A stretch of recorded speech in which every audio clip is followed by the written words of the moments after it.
How many of us have ever had contact with someone from a foreign country? I would dare say that probably most of us have. And it's difficult not to in our very multicultural world, our multicultural town, and certainly here in our multicultural parish. All made possible through travel, immigration, media, and social media.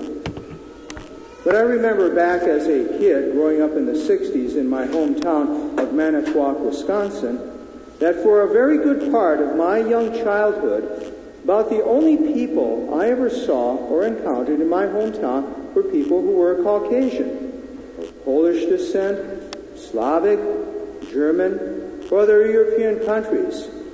It wasn't until we took family trips to places like the Menominee Indian Reservation or down to Milwaukee where I started seeing people who were different, Native Americans, African Americans. And it's like, wow, they're different. They're different. They look different. They talk a little different there. They're different from all the others that I know in my little community. Now today, of course, that picture has changed.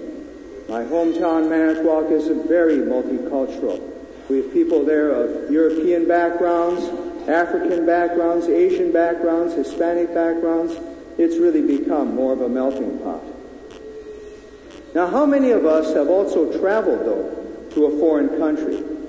There can be a certain amount of excitement and thrill, especially if we're going there on vacation, especially if it's something exotic there, you know. But it can also maybe bring some worry or anxiety. If maybe we're going to someplace really unfamiliar, maybe someplace that's poor, maybe someplace where there could be violence, or if we're traveling by ourselves. Travel to a foreign country can, of course, be a very eye-opening experience. Eye-opening in the sense that very often we can see how very similar people are. I still remember when I went down to Guadalajara, Mexico a few years ago for about 7.5 weeks to study Spanish, that I noticed how much young people down there are like young people here. They like cell phones.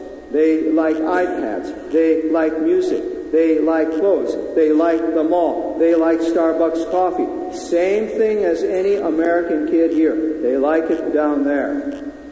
However, if we go to a poor country, it can be eye-opening and make us realize how blessed we are here in our own country with so much material wealth. Again, in my own life, I still continue to be very grateful to the Navy for opening up the world of travel for me, especially in Asia there.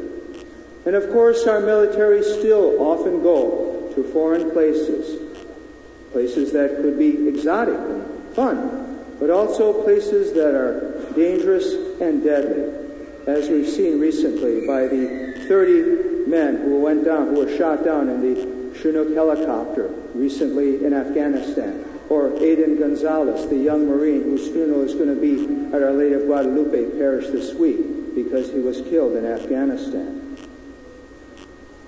Our readings today focus on the theme of people from foreign lands. People from foreign lands, and yet it stresses an important point, that God loves everybody here in the whole world. Our first reading came from the 56th chapter of the book of Isaiah, the section of Isaiah that's known as the third book of Isaiah. It celebrates the return of the exiles from Babylon.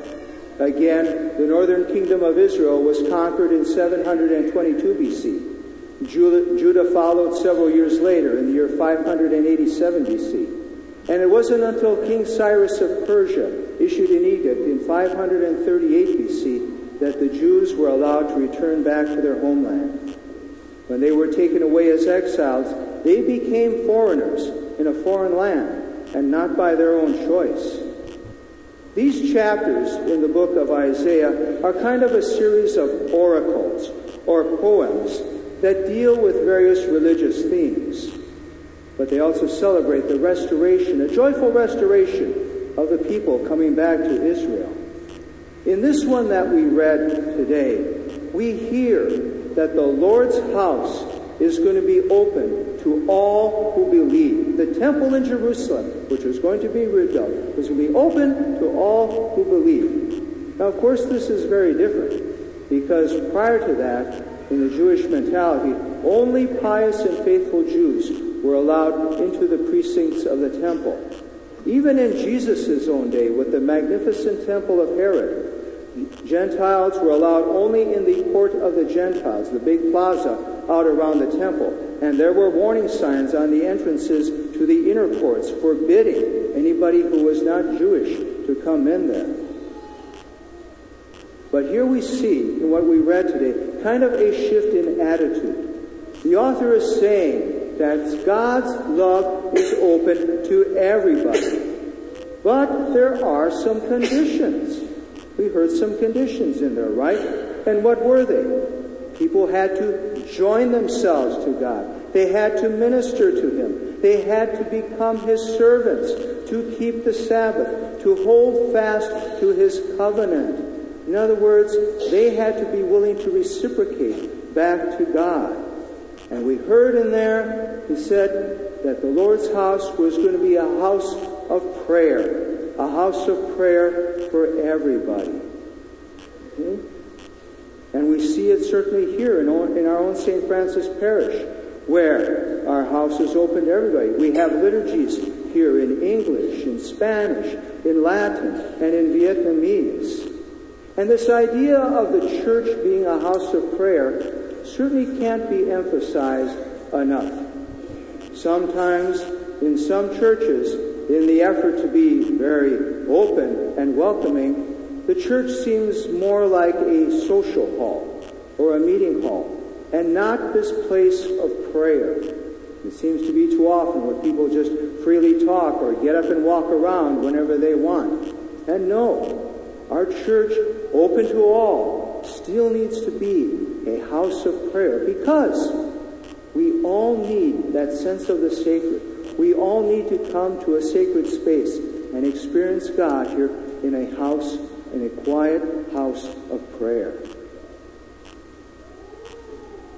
In our reading from Paul's letter to the Romans, Paul describes himself as an apostle to the Gentiles. And what he's talking about there, he's talking though about his people, the Jews. And he's letting the people know in this community in Rome to which he was writing that even though God has now called the Gentiles, He has not forgotten His chosen people. His chosen people, the Jewish people, who are still able to receive His love and mercy. And this notion here of God still loving His chosen people, yet being open to all here, continues in our gospel today from Matthew. It's the story of the Canaanite woman. It's an interesting little story that's found only in the Gospel of Matthew and in the Gospel of Mark. Jesus is first of all going to the region of Tyre and Sidon. Okay, that was north of Israel, in what would be present-day Lebanon. That was in the territory of Phoenicia there. So, we see here Jesus going out of the borders of Israel into a foreign territory. He is becoming a foreigner in a foreign land. He's going out there. And we see the symbolism there of God reaching out to a people there in a foreign land there. And then he encounters a foreign woman, this Canaanite woman, who is coming after him saying, "Lord, my daughter is sick. Please heal her." She must have heard about him. Now Jesus' response is very interesting. He's saying, "I was sent to the lost sheep of Israel." In other words, what we see there, that God has not forgotten His chosen people there. But the woman says, "Please heal my daughter." And what does He say to her? "It's not right to take food that's meant for children," a term of endearment for the people of Israel, "and throw it to the dogs." Now when we hear that term, dogs, we may think, what's up here? Is Jesus calling this woman a dog? It's kind of degrading, isn't it? A rather degrading term. And yet the original translation, not so much dog in a negative sense, but a puppy, a house dog. That's what he's saying. It's not right to throw it to the house dogs. Now, how many of you all have dogs at home? And when it comes time for everybody to sit down, the dog comes there with those big sad eyes, says, feed me, I'm hungry, I'm hungry." and maybe mom or dad say, don't feed the dog from the table, and you still sneak something underneath because that dog is just looking so hungry, so with those big eyes, we do that. And so here we see Jesus saying, and so the woman is saying, she's humbling herself. She's humbling herself, like we heard in Isaiah, of people humbling themselves, and saying, but Lord, even the dogs take the scraps that drops from the tables. And what does Jesus say? Your faith is great. Your faith is great, that it be done as you have heard. Now, can it happen, though, that people look on others as dogs in a very negative, in a very degrading sense? Yes, it does happen. Yes, it has happened. We saw it happen last month there in Norway on July 22nd when Anders Behring Breivik set off a bomb in Oslo and killed 8 people, and then went to Utoya Island where he killed 69 more, mostly young people, teenagers. Why? Well, supposedly he did it because he was upset with the Labour Party in Norway for their more liberal immigration policies that were letting in more people of Islamic background into Norway, and he didn't like that.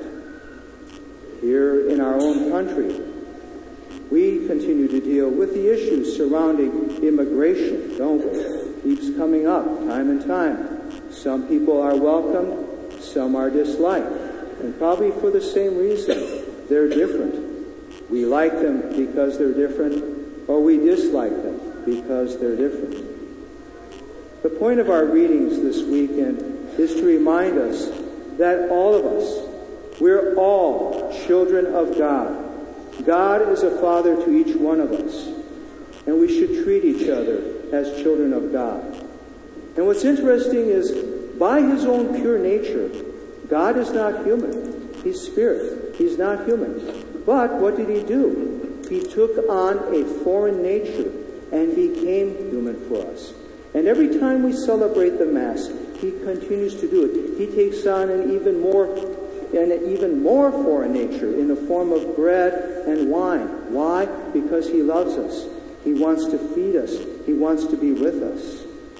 And it is through the Eucharist that he invites us to take on his nature, a divine nature.